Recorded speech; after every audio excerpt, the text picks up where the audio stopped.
दोस्तों नमस्कार, मेरा नाम नरेश कुमार धाकड़ है और मैं आज आपको 8 स्टेप ट्रेनिंग के बारे में समझाने वाला हूं। तो आइए देखते हैं 8 स्टेप ट्रेनिंग क्या होती है। उससे पहले जो आपको कार का फ़ोटो दिख रहा है, डेट ऑफ डिलीवरी 8/4/2022 को मैं इसको डिलीवर करूंगा, ये मेरा लक्ष्य है। तो welcome to all of you success support system के बैनर तले मैं आप सभी का स्वागत वंदन अभिनंदन करता हूँ। Important information switch off your mobile phone. कृपया अपना मोबाइल फ़ोन बंद रखें। Do not ask any question in the presentation में कोई भी क्वेश्चन ना करें। Do not leave your seat during in the presentation के अंदर कोई भी अपनी सीट से उठकर बाहर या इधर उधर ना जाएं, क्योंकि आपके आसपास बैठे हुए लोगों को डिस्टर्ब होता है। ये है पथ यानी रास्ता, और इस रास्ते पर चलने के लिए हमें सक्सेस होने के लिए ये सीढ़ियाँ दी हुई हैं, और इन सीढ़ियों पर चलने के लिए हमें 4 चीज़ों की ज़रूरत होती है। P फॉर पैटेंस यानी धैर्य, A फॉर एटीट्यूड यानी नज़रिया, T फॉर टीचेबिलिटी यानी सीखने की जिज्ञासा, H फॉर हॉनेस्टी यानी ईमानदारी। इन सभी चीज़ों को हम एक एक से समझते हैं और आप लोगों को ये समझाता हूँ कि धैर्य, नज़रिया और सीखने की जिज्ञासा और ईमानदारी किस तरीके से हमें स्टेप्स ऑफ बिजनेस में आप कैसे उन्नति करते हैं, और आपको दुनिया की कोई ताकत पीछे नहीं हटा सकती है। ओनली इन 4 चीज़ों पर आप फोकस करके चलें और इन्हीं को अमल करते रहें। धैर्य रखो, सफलता जरूर मिलेगी। बहुत से ऐसे कार्य होते हैं जिन्हें पूरा होने में काफ़ी समय लगता है। ऐसे में यदि उस कार्य को करने वाले व्यक्ति में धैर्य नहीं है तो वह उस कार्य को बीच में छोड़ देगा, या फिर कार्य को जल्दी पूरा करने की कोशिश करेगा और काम को आधा अधूरा ही पूरा कर सकेगा। दोनों ही स्थिति में कार्य सही से नहीं हो पाएगा और उस कार्य में सक्सेस नहीं मिल पाएगी। हमारा पैटर्न्स ही हमें उस कार्य को सही समय और सही तरीके से करने के लिए प्रेरित करता है। दोस्तों, अब यदि पैटर्न्स नहीं है तो सीधी सी बात है कि काम बिगड़ना या पूरा ना होना तय है। हमारे अंदर धैर्य होना जरूरी है। मैं आपको एक कहानी के जरिए समझाता हूँ कि एक बार एक व्यक्ति को कुआं खोदने के लिए कहा गया। वह व्यक्ति कुआं खोदने के सभी औजार लेकर आया और कुआं खोदने लगा। लेकिन यह क्या, उसने तो 10 फुट गहरा गड्ढा खोदने के बाद अपना धैर्य खो दिया और सोचने लगा कि शायद इस जगह पानी नहीं मिलेगा। क्योंकि ऐसे ही हमारे लीडर भी क्या सोचते हैं, 2-4 दिन पर प्लान दिखाए और सोचने लगते हैं कि भाई पता नहीं ये ज्वाइन होंगे या नहीं होंगे। तो हमें धैर्य नहीं खोना चाहिए, प्लान पर प्लान देते रहना चाहिए। इसी प्रकार उसने क्या सोचा था कि इस जगह पानी नहीं निकलेगा, वो दूसरी जगह गया। अब वह दूसरी जगह जाकर गड्ढा खोदने लगा और अब उसने 11 फुट का गड्ढा खोदा, लेकिन पानी उसमें भी नहीं निकला। फिर से उसका धैर्य टूट गया। फिर एक बार उसने क्या किया, एक बार और दूसरा गड्ढा खोदा। वह 15 फुट खोदा, लेकिन उसमें भी पानी नहीं निकला। अगर बार बार वह इतने गड्ढे खोदता रहा, अगर एक ही जगह वो गड्ढा खोदता तो उसको पानी निश्चित मिलता। यह एक व्यक्ति खड़ा होकर देख रहा था। उस व्यक्ति ने जो 15 फुट गहरा गड्ढा था उसको फिर से खोदना स्टार्ट किया दूसरे व्यक्ति ने, तो उसमें 16वें फुट पर पानी निकल आया और उस व्यक्ति को पानी मिल गया। लेकिन सामने वाला व्यक्ति धैर्य खो चुका था, उसको कुछ भी नहीं मिल पाया। तो दोस्तों, हमें इसमें कभी भी अपना धैर्य नहीं खोना है। पूर्ण रूप से अब आप करोगे और फल दूसरे व्यक्ति को मिलेगा। इसलिए आप धैर्य मत खोइए, सिर्फ आप तो डटे रहिए। डटे रहे तो क्या होगा, आपको एक न एक दिन निश्चित समय से आपको सफलता मिलेगी। आप से नहीं बोलते हैं कि 120 की स्पीड में चलिए, आप तो ओनली 20 की स्पीड में चलिए। दौड़ने की कोई नहीं बोलता है, आप तो रेंगते हुए चलिए। लेकिन रुक जाओगे तो मंजिल दूर होती जाएगी और आप चलते रहोगे तो मंजिल पास आती जाएगी। आजकल आपको बहुत से ऐसे विद्यार्थी मिल जाएंगे जिनमें पैटर्न्स की बहुत ज़बरदस्त कमी होती है। ऐसे विद्यार्थी अपना कोर्स भी सही से पूरा नहीं कर पाते हैं, क्योंकि कोर्स को सही से पूरा करने के लिए जितना समय लगता है उतना पैटर्न्स उनके अंदर होता ही नहीं है। ऐसे या तो वह जल्दी जल्दी कोर्स पूरा करते हैं जो उन्हें आधा अधूरा ही समझ आता है, या फिर कोर्स को पूरा कर ही नहीं पाते और एग्ज़ाम में फेल हो जाते हैं। इस प्रकार से वो अपना धैर्य खो देते हैं।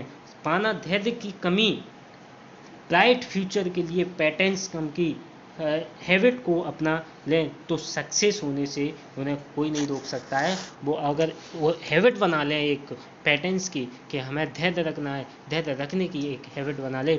मैंने बहुत से ऐसे बिजनेसमैनों को भी देखा है जो अपने काम में विफल हो चुके हैं और बहुत परेशान हैं।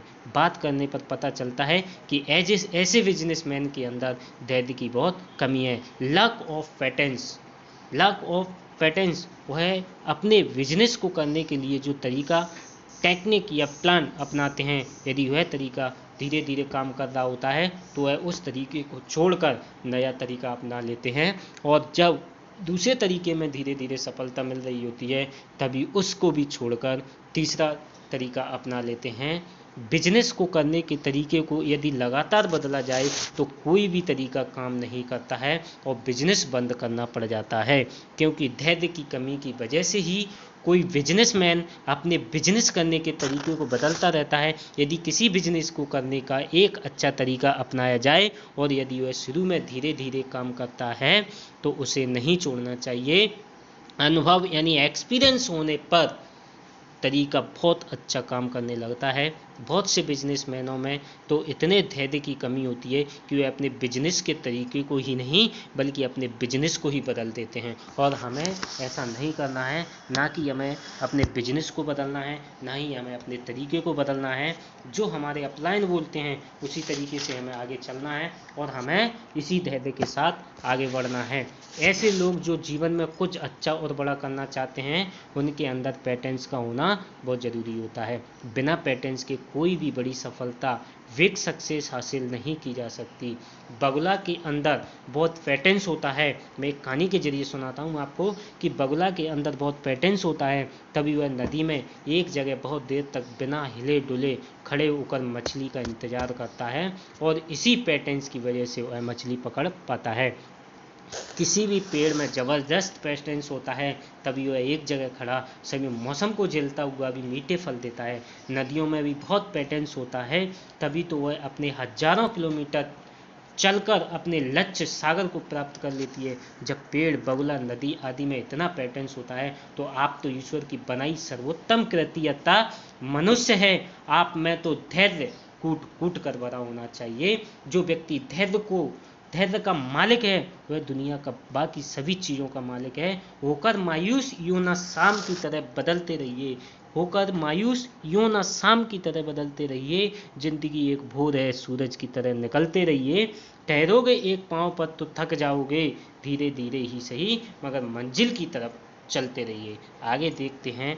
पैटर्न्स तो हमारा हो गया, धैर्य के ऊपर एक कहानी हो चुकी है, तो प्लीज़ आप धैर्य को ना खोएं और अपने परिवार के लिए, अपने बच्चों के भविष्य के लिए आप इस पथ पर चलते रहिए, और इस पथ पर आप चलकर आप अपने जीवन के हर सपने को पूरा कर सकेंगे। अब हम आगे चलते हैं नज़रिए की तरफ। नज़रिया क्या रखना चाहिए हमें, नज़रिया कैसा होना चाहिए? नज़रिया हमारा पॉजिटिव होना चाहिए।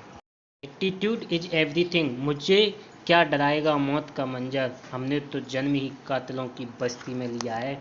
दोस्तों, मैं आपको इस एटीट्यूड को भी एक कहानी के जरिए समझाता हूँ।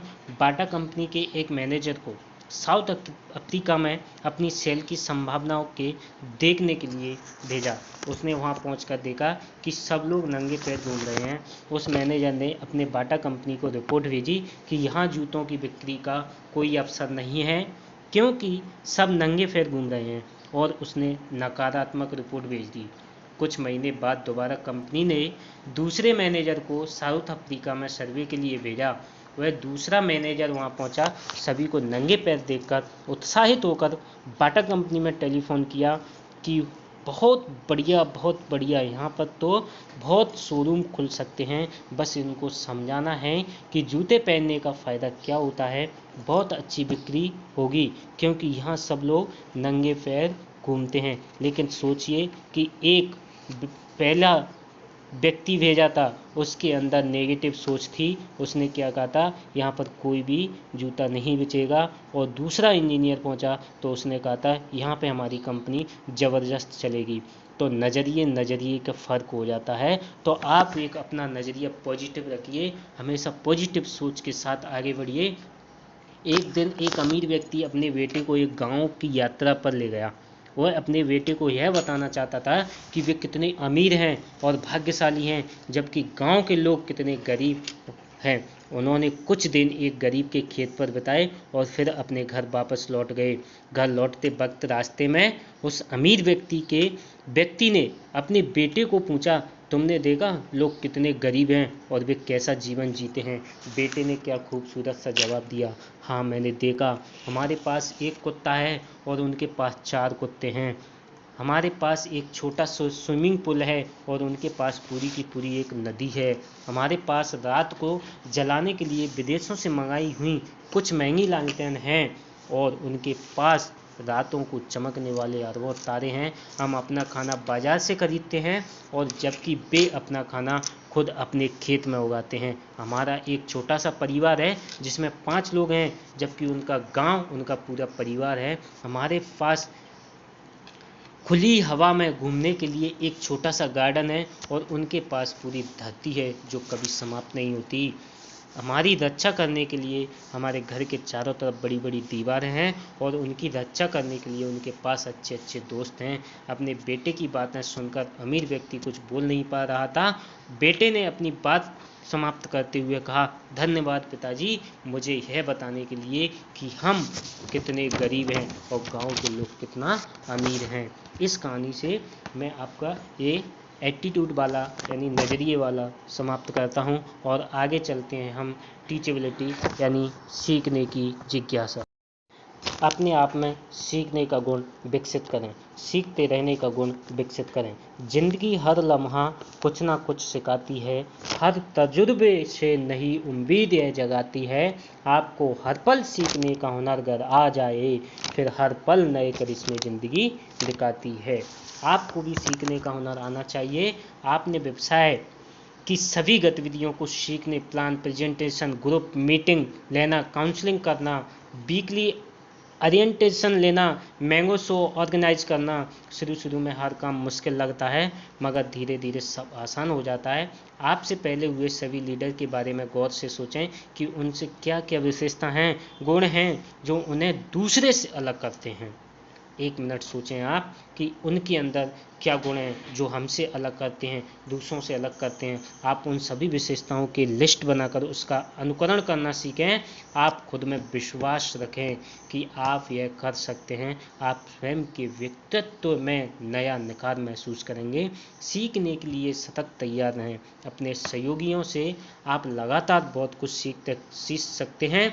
सीखने में क्या अर्ज है। एक नौजवान ने एक अमीर आदमी को देखा। उसने सोचा अमीर बनना चाहिए, अमीर बने तो बड़े ऐसे होंगे। और उस नौजवान ने कमाई करना शुरू कर दिया और कुछ धन कमाया भी। फिर उसे एक दिन एक ज्ञानी पुरुष मिला। उस ज्ञानी के शब्द जादुई थे। वह बड़े तर्क की न्याय की बातें करता था। नौजवान ने प्रण किया वह भी ज्ञानी बनेगा। अब साहित्य, तर्कशास्त्र और दुनिया भर की महान किताबें पढ़ने लगा।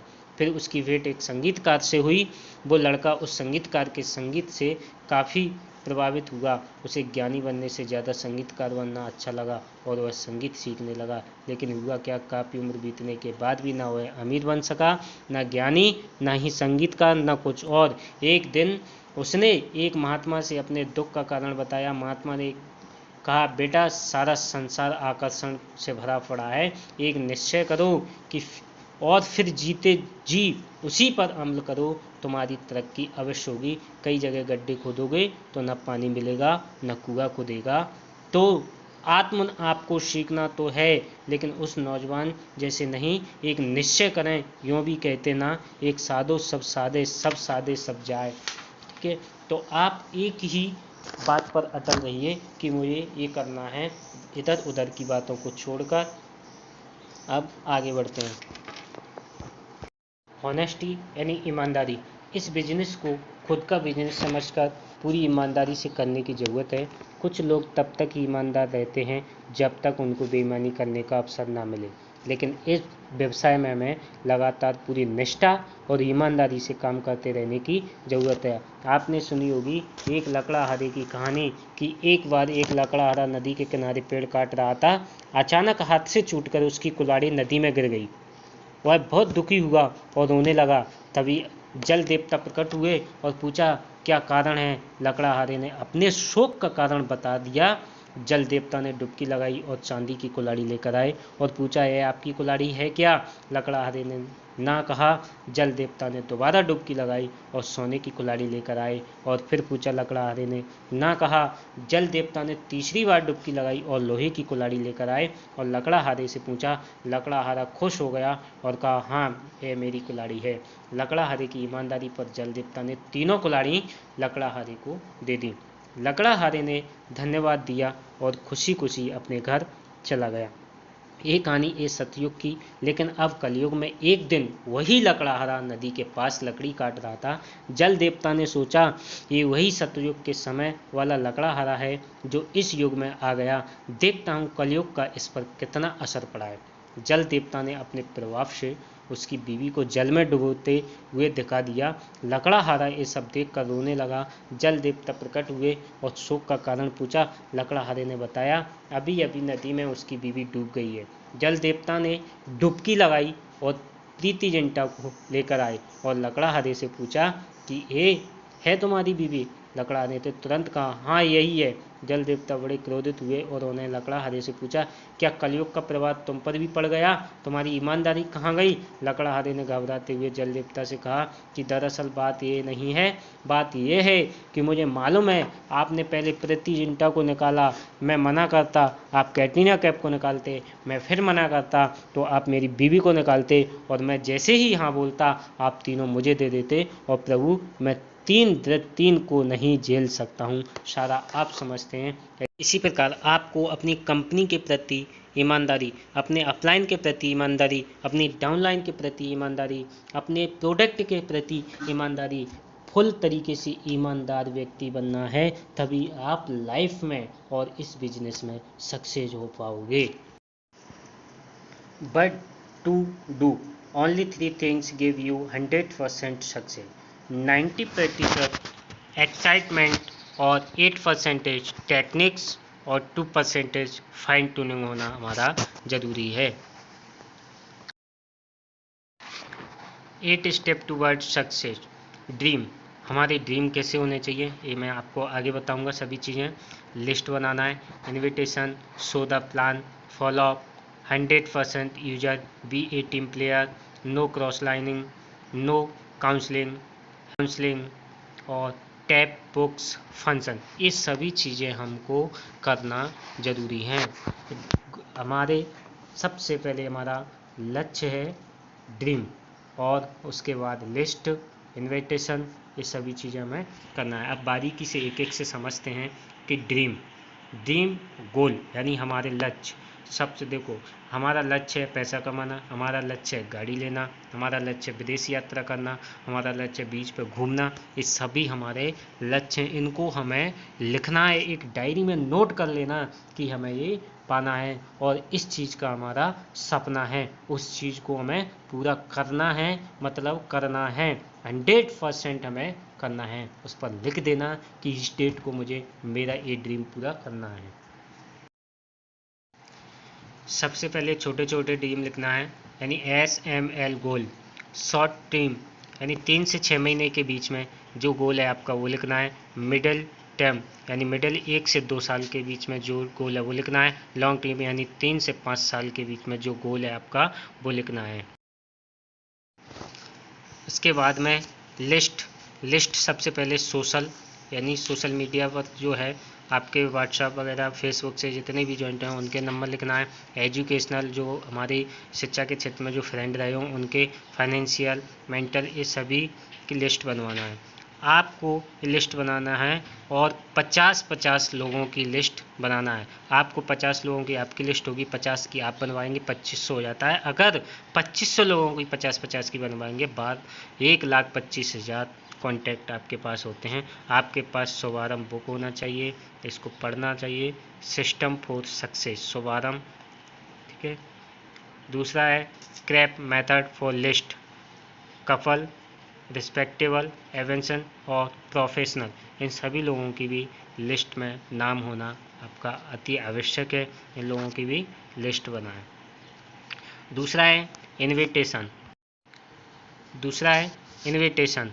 Clear the night, invitation tools, invite with give attitude, the cross of invitation line, not the what you से, व्हाट एंड हाउ यू से इट। डोंट यानी क्या नहीं करना है। नेम ऑफ कंपनी, हमें इनविटेशन के समय कंपनी का नाम नहीं बताना है। नेचर ऑफ वर्क, वर्क के बारे में, कार्य के बारे में नहीं बताना है। इन्वेस्टमेंट यानी कितना इन्वेस्टमेंट है ये भी नहीं बताना है। डिस्कस ऑन पब्लिक प्लेस पर उनको प्लान नहीं देना है। हदी और जल्दी नहीं करना है। डोंट टेक इन होम, और उनके घर पर जाकर हमें प्लान देना है, अपने होम पर नहीं बुलाना है उनको। SW5 rules, some will come, कुछ लोग आएंगे, सम विल नॉट कम, कुछ लोग नहीं आएंगे। सो व्हाट, तो क्या फ़र्क पड़ता है। समवन इज वेटिंग, कुछ लोग इंतज़ार कर रहे हैं। सो स्टार्ट वर्क, आप अपने कार्य को स्टार्ट करें और मन लगाकर आगे बढ़ते रहें, आपका काम निश्चित ही होगा। सो द प्लान, जब आप प्लान देने जाते हैं तो ड्रेस कोड में होना ज़रूरी है आपका। टाइम, डिसिप्लिन और टेस्ट मनी, ये सभी चीज़ें आपके ऊपर डिपेंड करती हैं।